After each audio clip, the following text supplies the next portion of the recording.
Hey everybody, it's Fabrizio Aiello, creator of Horace H.H.Hoover, and today I wanted to show a little bit of my process. So I have some inks of Horace H.H.Hoover, followed up with some coloring, which I don't think I've ever shown in detail, because I do have a unique color palette, and my process is pretty simple, but I just wanted to go over that. But what I want to talk about actually is writing. I figured I would show some artwork and talk about writing, because mainly everything you see online kind of tells you the same things over and over. When I started to really get into writing, the first thing you do is you pick up some books, right?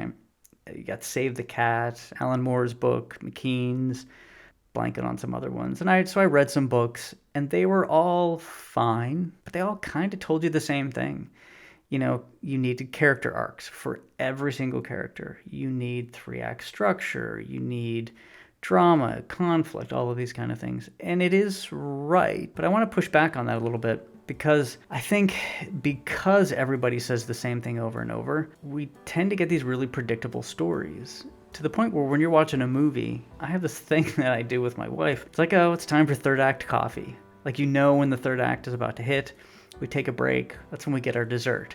It's so predictable, every single movie. And sometimes you want predictability. When you're going to McDonald's, you absolutely want to get the same hamburger every single time. You do not want to be surprised, when you go to McDonald's. But sometimes it's nice not knowing. I had a conversation recently about trailers, and I don't even watch trailers. I want to go in as cold as possible because of these tropes and these writing tools that everybody uses, to the point where everybody's writing seems the same.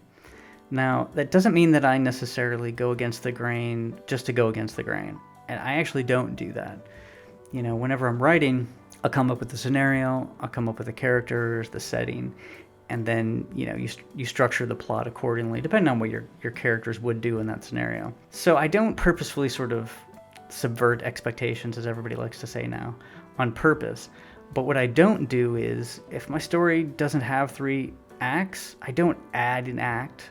I don't force it at all. I let the story breathe. I let the characters do the things that they should be doing, and then I move on. There will be stories with Horace H. Hoover that have a 3-act structure, 4 or 5. Some will be a very simple plot with a MacGuffin, some will be more complex. But I do find that this glut of master classes and videos and books that all tell people all to write the same thing is really doing a disservice to comic books and writing in general. I'll say that I have learned more by reading over the past 40 years, all sorts of books, thousands of books, not just comic books either. So classic lit, sci-fi, economics, philosophy, history. That sounded kind of braggy, but it's true. I've learned about writing from reading all of those books, far more than I would ever learn than picking up a book about writing. And again, not to say that those are bad, but if you get stuck, maybe if you write yourself into a corner, maybe if you don't know what to do next, sure, reference those books. Maybe they can help you out. Maybe they can give you a clue on what to do next. But I think ultimately there is no really book on writing. And I know Aristotle has some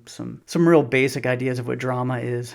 I did watch the David Mamet masterclass, which I thought was brilliant. And the one thing that I learned from him is character is action. And this is so important. A lot of people, what they'll do is, I'm like, okay, I'm going to come up with a character. His name is George Smith. And in order to get to know the character, they come up with a list of attributes, maybe physical attributes, maybe personal idiosyncrasies. He's allergic to peanut butter. He gambles on the weekends, whatever the case may be. And ultimately, I don't know if those are important, and I think they actually do it a disservice. What you want to do is you want to take that character from the very beginning, throw them in a scenario, and the first thing that they do, the first action that they take, is that first building block in their character. And what happens is, as a reader, we see this character, we just met this character, we see them act. They saved a cat, or they ran away from a gunfight, whatever that action is. And essentially what happens is we infer sort of a broader, larger philosophical principle from that. Now, we sort of hold it in our heads, but we don't adhere to it, right? So as soon as we meet the character, just because they take one action doesn't mean that we think they're going to do that action every time, but it's more likely. And through each page, each chapter, each story, every time that character continuously acts in a particular way, in a way that's expected, then we solidify that sort of personal philosophy of that character each time. So I think fundamentally, character as action is the most important thing about writing. Get your characters in a scenario and let them do things. Don't try to carve out your characters ahead of time. And again, that's how I go about it. So those are a few ideas on writing. Hope you like this and enjoy the rest of the video. Bye.